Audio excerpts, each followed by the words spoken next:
बड़ों को प्रणाम, छोटों को स्नेह और आशीष। मैं हूँ राजेश त्रिपाठी। स्वागत है आपका मेरे चैनल धर्म दर्पण में हम लोग राम कथा अर्थ के साथ तो आपको सुनाते हैं। इसके अलावा विचित्र विचित्र धार्मिक प्रसंग और साधु संतों और सिद्धि प्राप्त जो योगी हैं उनके बारे में बताते हैं। आज ऐसे ही सिद्ध योगी की जीवन गाथा और उनके चमत्कारों की गाथा हम आपको सुनाने जा रहे हैं। ये हैं स्वामी विशुद्धानंद परमहंस। तो इसका शीर्षक हमने दिया, स्वामी विशुद्धानंद के चमत्कार करते थे दंग। बहुत समय पहले की बात है। एक स्वामी जी कुछ लोगों के सामने उपदेश दे रहे थे। वे आसन में बैठे थे और सामने श्रोताओं की भीड़ बैठी उन्हें बड़े ध्यान से सुन रही थी। अचानक श्रोताओं ने देखा कि पलक झपकते ही स्वामी जी अपने आसन से अंतर्ध्यान हो गए। सभी लोग दंग रह गए कि अचानक उनकी नज़रों के सामने से स्वामी जी कैसे और कहाँ ओझल हो गए। यह चमत्कार अचानक कैसे हुआ, वे समझ नहीं पा रहे थे। उनका उस स्थान से जाने का भी मन नहीं था। वे जानना चाहते थे कि स्वामी जी कहाँ गए। इस रहस्य से पर्दा स्वामी जी ही उठा सकते थे। 1 घंटे बाद स्वामी जी अचानक अपने आसन में प्रकट हो गए। लोग उनसे पूछे इससे पहले स्वामी ने स्वयं बताया कि ज्ञानगंज में कुछ समस्या थी, मुझे संदेश मिला तो अचानक वहाँ जाना पड़ा।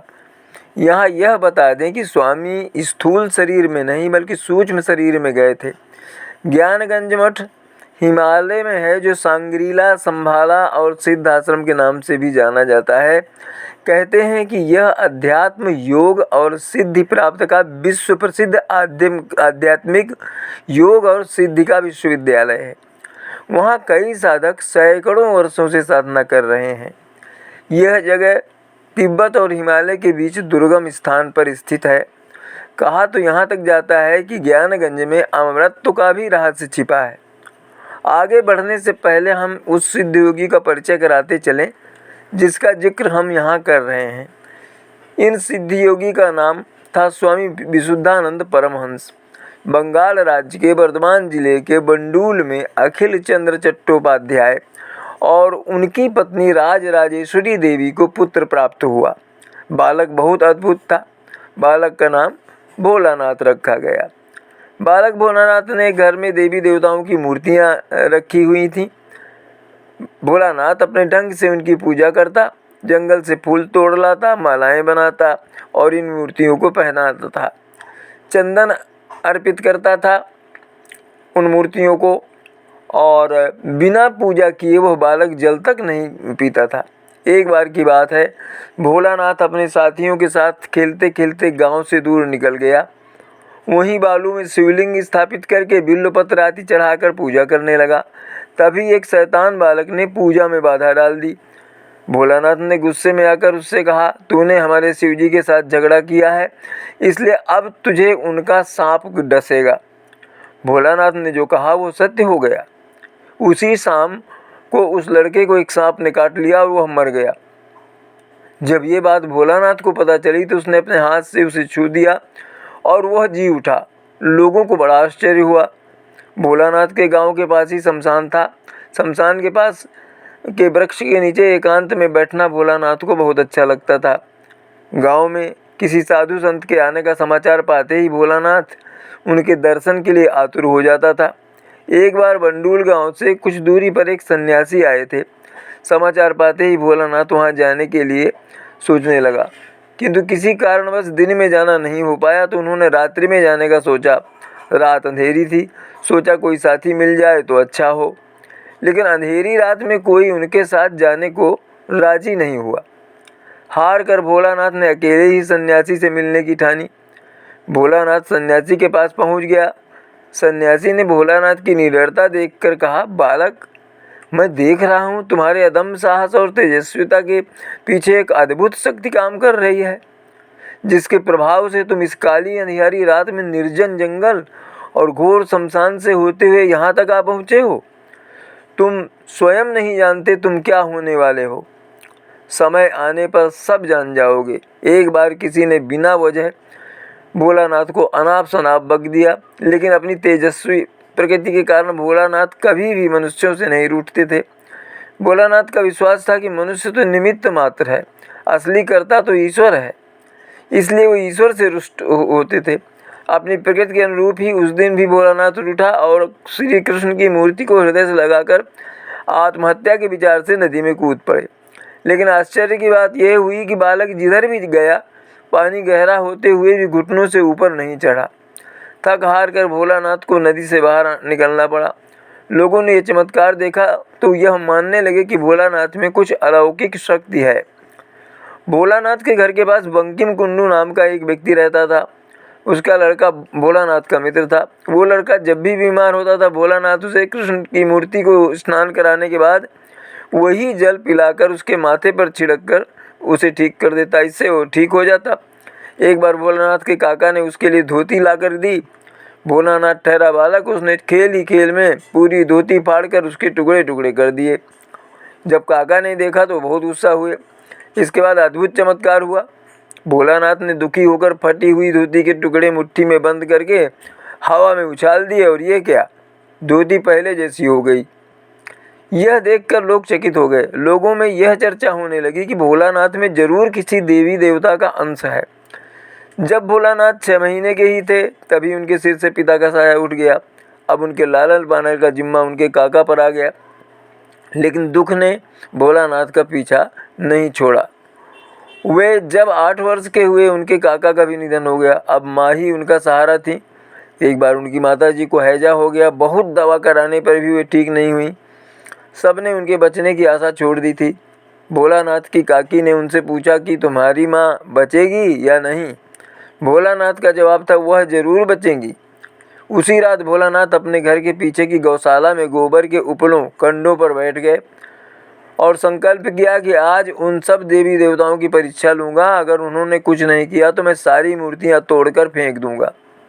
भोलानाथ को इस संकल्प किए कुछ ही वक्त गुजरा होगा कि उसकी माँ की हालत में सुधार होने लगा। सुबह जब भोलानाथ घर में नहीं दिखे तो लोगों ने उनकी खोज की। वो गौशाला में उपलों पर बैठे थे। सुबह होते ही उनकी माँ भी ठीक हो गई। 9 वर्ष की उम्र में भोलानाथ का उपनयन संस्कार कराया गया। उसके बाद से उनका ब्रह्मचर्य तेज दिनों दिन बढ़ता गया। भोलानाथ जब 15 वर्ष के हुए उन्हें एक पागल कुत्ते ने काट लिया। कुत्ते के काटने के कारण उनके शरीर में असह्य जलन होने लगी। भोलानाथ ने यह बात अपने घर वालों को बताई। उसके दादा डॉक्टर थे। उन्होंने अपने स्तर पर इलाज करना शुरू किया। अन्य वैद्यों की भी सलाह सहायता ली गई, किंतु कोई लाभ नहीं हुआ। जलन इतनी तेज हो गई कि बालक जोर जोर से चिल्लाने लगा। भोलानाथ को लगा कि अब वह नहीं बचेंगे। सूर्यास्त का समय था। भोलानाथ डूबते सूर्य को निहारते हुए गंगा किनारे आ बैठे। वह मन ही मन सोच रहे थे कि चलो गंगा मैया में ही जल समाधि ले लेते हैं। तभी एक अद्भुत घटना हुई। वह एकटक गंगा के जल को निहार रहे थे। तभी उन्होंने देखा कि एक सन्यासी बार बार गंगा के जल में डुबकियां लगा रहा है। सन्यासी का मुख उज्ज्वल और अलौकिक लग रहा था। सन्यासी ने बालक का चेहरा देखकर ही सारा हाल जान लिया और गंभीर स्वर में सन्यासी बोला, बच्चा इतने चिंतित क्यों हो, हम अभी सब अच्छा किए देते हैं। इतना कहकर वो किनारे आ गए। उन्होंने बालक के सिर पर हाथ रखा और बालक के शरीर की जलन शांत हो गई। सन्यासी ने वहाँ से एक औषधि लाकर दी और उसे घर लौट जाने को कहा। दूसरे दिन भोलानाथ फिर गंगा किनारे उसी स्थान पर पहुँचा। उसने सन्यासी से कहा कि आपने मुझे ठीक किया है, आप मुझे दीक्षा दीजिए। सन्यासी ने भोलानाथ को एक आसन और मंत्र दे दिया और कहा, हम तुम्हारे गुरु नहीं हैं, तुम्हारे गुरु यहाँ से बहुत दूर हैं। समय आने पर वह तुमसे मिलेंगे और आगे क्या करना है वह बतलाएंगे। इसके बाद भोलानाथ अपने गुरु की खोज में तिब्बत की बर्फ ढकी पहाड़ियों में भटकने लगे। वहीं उन्हें गुरु की प्राप्ति हुई। उन्होंने अपने गुरु के निर्देशन में 12 वर्षों तक सूर्य विज्ञान का अभ्यास किया। आगे चलकर वह योगी विशुद्धानंद के नाम से विख्यात हुए। विशुद्धानंद जी के गुरु की आयु लगभग 1200 वर्ष थी और वह जिस स्थान पर रहते थे वह सिद्धाश्रम और ज्ञानगंज के रूप में जाना जाता था। स्वामी विशुद्धानंद परमहंस एक आदर्श योगी सूर्य विज्ञानी थे। एक तरह से अलौकिक था उनका जीवन। उनको अनेक योग सिद्धियां प्राप्त थीं, जिससे प्रकृति, काल और स्थान सब उनकी इच्छा शक्ति के अनुसार चलते थे। उनकी उपलब्धि इतनी असाधारण थी कि सूर्य की रश्मियों को क्रिस्टल की मदद से रुई आदि पर इकट्ठा करके वे मनचाही धातुओं, मणियों तथा अन्य पदार्थों का सृजन तथा एक वस्तु को दूसरी में परिवर्तित कर देते थे।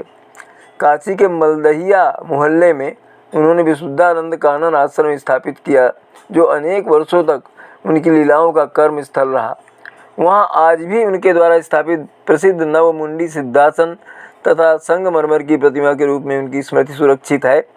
विशुद्धानंद जी सूर्य विज्ञान के ज्ञाता थे। सूर्य की 360 प्रकार की रश्मियों को पृथक करके वे अद्भुत चमत्कार करते थे। किसी वस्तु को दूसरी वस्तु में परिवर्तित कर देना उनके बाएं हाथ का खेल था।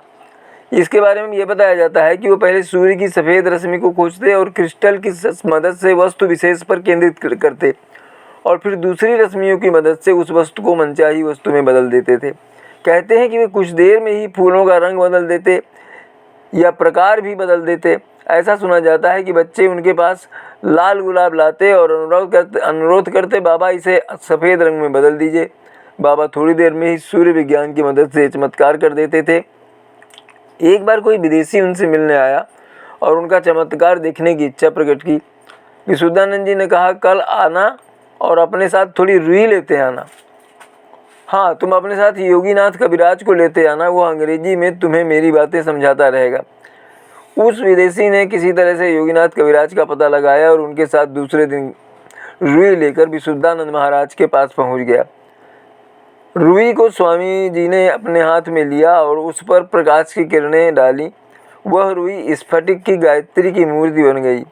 बाबा के चमत्कारों की विदेश तक में चर्चा होती थी। कहते हैं कि एक अंग्रेज बाबा के पास आया और उनसे बोला कि वे उनकी रुमाल के 4 कोनों में अलग अलग सुगंध ला दें। बाबा ने रुमाल लिया और अपने क्रिस्टल बाल से उस पर एक सूर्य रश्मि केंद्रित की और थोड़ी देर बाद वो रुमाल अंग्रेज को लौटा दी और उसने सूंघने को कहा। अंग्रेज ने कहा, बेला की सुगंध है। फिर दूसरे कोने में उसकी मनपसंद सुगंध सूर्य रश्मि के चमत्कार से डाल दी। तीसरी सुगंध भी उसके मन की डाल दी और उसने स्वीकार किया कि वही गंध है जो उसने कहा था। अब गंध बाबा ने चौथे कोने में अपने पसंद की सुगंध डाल दी। अंग्रेज ने पाया कि गंध एकदम अलग है, जो अब तक उसने कहीं पाई नहीं। उसे आश्चर्य से देखते थे। गंध बाबा ने कहा, इसे नहीं पहचान पाओगे, ये तिब्बत के एक अद्भुत पुष्प की सुगंध है। आश्चर्य में डूबा हुआ अंग्रेज होटल लौट आया। वो सोचने लगा कि बाबा ने कहीं मुझे वशीकरण में सम्मोहन में तो नहीं बांध लिया कि उन्होंने जो कहा वही मुझे अनुभव हुआ। उसने होटल के एक कर्मचारी से कहा कि इस रुमाल को सूंघ कर बताओ इसमें कौन सी सुगंध है। उसने तीनों कोनों की सुगंध के नाम बता दिए। चौथे कोने के लिए कहा कि इसमें अनोखी सुगंध है, लेकिन इस किस फूल की है मैं नहीं जानता। अब अंग्रेज को विश्वास हुआ कि सचमुच बाबा ने अपनी चमत्कारिक शक्ति से सुगंध पैदा की है। पॉल बर्टन नामक एक विदेशी लेखक पत्रकार भी गंध बाबा के चमत्कारों से प्रभावित था। उसने बाबा पर एक पुस्तक भी लिखी थी। गंध बाबा आयुर्वेद और ज्योतिष के ज्ञाता थे। जब वो ज्ञानगंज से वापस लौट रहे थे, उनसे कहा गया कि अपने जीवन यापन के लिए वे अपनी इन्हीं विद्याओं का प्रयोग करें।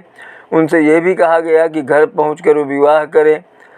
गुरु आदेश का पालन करते उन्होंने विवाह भी किया और उनके एक पुत्र भी हुआ। उनके बारे में प्रसिद्ध था कि वे जब तक कुंवारियों को खाना नहीं खिला लेते थे, तब तक अन्न जल नहीं ग्रहण करते थे।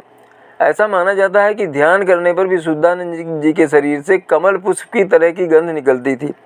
उनका कक्ष हमेशा इस गंध से भरा रहता था। यही कारण है कि कुछ लोग उनको गंध बाबा के नाम से भी पुकारते थे। वे ज्ञानगंज में सूर्य विज्ञान, सिद्ध योग आदि की शिक्षा पाकर बंगाल लौट आए। ज्ञानगंज में उनको विविध महान चमत्कारी विभूतियों के दर्शन हुए, जिनमें उनके गुरु नीमानंद जी महाराज ज्ञान तप के सबसे बड़े अधिकारी महातप बाबा सम्मिलित थे। ज्ञानगंज के सर्वोच्च पद पर राजराजेश्वरी जी थी, जो अदृश्य रूप में रहती थी और उन्होंने ज्ञानगंज का भार महातप बाबा को सौंप रखा था। कहते हैं कि ज्ञानगंज में एक दिव्य शिवलिंग था, जिसमें साधक त्राटक एक निश्चित वस्तु पर दृष्टि स्थिर की जाने वाली साधना करते थे। कहते हैं कि जब विशुद्धानंद सारी शिक्षा साधना पूरी कर वापस बंगाल लौट रहे थे, तो महातप बाबा ने प्रसन्न होकर उन्हें वह शिवलिंग दिया, जिसे विशुद्धानंद जी ने अपने ग्राम बंडूल में स्थापित किया था। यहाँ यह बताते चले कि उन्हें बंडूल से लेने एक संत आए थे, जो उन्हें लेकर विंध्यवासिनी मंदिर गए, उन्हें वहाँ रखा, वापस लौट गए और फिर जाकर उन्हें सूक्ष्म रूप में आँखों पर पट्टी बांधकर ज्ञानगंज ले गए। यही नीमानंद महाराज उनके गुरु बने। कहते हैं कि विशुद्धानंद महाराज किसी फूल में दूसरे फूल की गंध भर देते थे, यहाँ तक कि शुष्क फूल को तरोताज़ा कर देते थे। सुनते हैं कि एक बार विशुद्धानंद अपने भक्तों से बात कर रहे थे, तभी एक चिड़िया उड़ती हुई आई और उनके सामने गिर गई। भक्तों में से किसी ने कहा, बाबा इसको जीवित कर दीजिए। विशुद्धानंद जी ने फिर क्रिस्टल बॉल की मदद से मृत चिड़िया पर सूर्य रश्मि डाली और थोड़ी देर में वो चिड़िया जीवित होकर उड़ गई। परमहंस योगानंद जी ने भी योगी कथामृत, एक योगी की आत्मकथा में विशुद्धानंद परमहंस जी के बारे में कुछ इस तरह से उल्लेख किया है। उस सन्यासी ने मुझसे कहा, अपना दायां हाथ बढ़ाओ। मैं गंध बाबा से कई गज दूर बैठा था। मैंने अपना हाथ बढ़ाया। उस योगी यानी गंध बाबा ने मेरे हाथ को छुआ तक नहीं। मेरे आश्चर्य का ठिकाना न रहा जब मेरी हथेली से गुलाब की सुगंध आने लगी। मैंने मन से यही गंध मांगी थी। मैंने पास ही रखे फूलदान से एक सूखा गंधहीन सफ़ेद फूल निकाल लिया। मैंने गंध बाबा से कहा कि क्या इस सूखे फूल से चमेली की गंध आ सकती है? बाबा ने स्वीकृत में सिर हिला दिया। मैंने देखा उस सूखे फूल से चमेली की सुगंध आने लगी। मैंने यही गंध मांगी थी। मैं उनके एक शिष्य के पास जाकर बैठ गया। उसने बताया कि विशुद्धानंद जी ने तिब्बत के 1000 वर्ष आयु के गुरु से अनेक सिद्धियां प्राप्त की थी। योगानंद जी महाराज आगे बताते हैं कि एक बार विशुद्धानंद जी के घर में भोज हो रहा था। योगानंद जी भी उसमें शामिल थे। उन्होंने सुन रखा था कि गंध बाबा जो चाहे वो पल भर में पैदा कर सकते हैं। योगानंद जी बाबा से संतरा प्रकट करने को कहा। बाबा ने पल भर में यह कर दिखाया। थाल में परोसी गई पूड़ियों के बीच संतरे के छिले टुकड़े भी अचानक जाने कहाँ से आ गए थे। उनके बारे में यह भी प्रसिद्ध था कि एक तिनके से वो बाण बना लेते थे और धनुष बना लेते थे। उस बाण को चला करके पेड़ को जला देते थे और फिर दूसरे बाण को चलाते थे तो जल से जाकर उसको बुझा देता था। बहुत से चमत्कार थे उनके। और उनकी स्मृति में कई स्कूल विद्यालय और ये सब अस्पताल वगैरह भी हैं। बंगाल में कलकत्ता में भी हैं। तो ऐसे चमत्कारी थे हमारे विशुद्धानंद सरस्वती परमहंस जी महाराज। ये चमत्कारों की भूमि है भारत। यहाँ तो बहुत दुर्लभ संत और योगी परम सिद्ध ये सब हैं। अब यही है कि भाई उनको कौन जान पाता है। ये सब संत मिले जो हर की दाया, वैसे ही नहीं मिलते संतगण। तो आज तो ये हमने आपको ये प्रसंग सुनाया विशुद्धानंद जी का। इसी तरह से महान साधकों के बारे में हम आपको आगे भी बताते रहेंगे। आज के लिए प्रणाम, नमस्कार।